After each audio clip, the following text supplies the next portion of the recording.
thank my colleague and look forward to working with her on these issues. Senator Barrasso. Thank you, Mr. Chairman.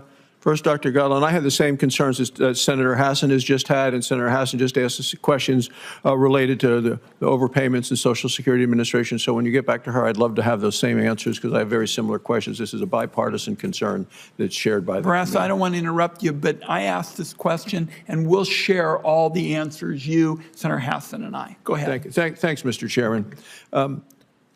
Ms. Wilski.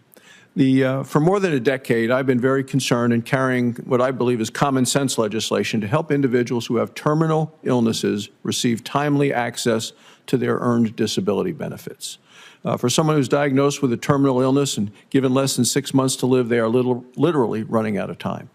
That's why I've sponsored bipartisan legislation, the Expedited Disability Insurance Payments for Terminally Ill Individuals Act, and been joined in the past by senators from this committee, both sides of the aisle, to fix this massive problem. The bill ends the 5-month disability insurance waiting period for those diagnosed with a terminal illness that have less than 6 months to live. In 2023 alone, more than 30,000 people died waiting for disability decisions to come from Social Security. That's even before their 5-month wait begins. So policy that forces people with a terminal illness to wait 5 months when they don't really have another 5 months it's a terrible policy. For people with terminal illness, they usually can't work at all. On top of the loss of income, enormous expenses from medical treatments, other unexpected costs kick in. In many cases, spouses, family members have to take time off just to help support that individual. No reason for someone who is paid in to have to wait 5 months, especially when they don't have that much time left. So Congress rightfully terminated the 5-month waiting period for people with ALS in 2020. Can you explain why it would make sense for Congress to make a similar common sense exception for terminally individuals with less than 6 months to live? Thank you for your question, and I think we would be happy to work with you on technical assistance in your legislation to address that issue that beneficiaries are facing in accessing their benefits. Yeah, but beyond working with me, can you explain to people who are watching why it would make sense for Congress to make a common sense exception for terminally ill individuals?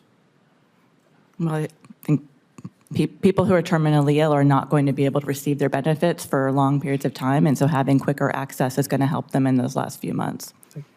Mr. Morton, how can we improve an individual's well-being? You know, you mentioned in your testimony a report titled Lessons from SSA Demonstrations for Disability Policy and Future Research. The report I think it had an interesting discovery concerning the non-monetary benefits of work. The researchers found even without much of an increase in earnings, greater employment could reflect improvements in well-being for people with SSI beneficiaries and recipients. 45% of beneficiaries and recipients reported they had significant goals that included working, advancing their careers. For some, their disability is an enormous impairment to achieving their career goals and returning back to work. There are also those for whom going back to work is the very thing they need to improve their mental health and their personal well-being, not the money side of it, but the other aspects of their identity in terms of the value of work. For those who want to get back to work and whose condition may have improved enough to take on more employment, what seems to be the biggest barrier for them to return to work?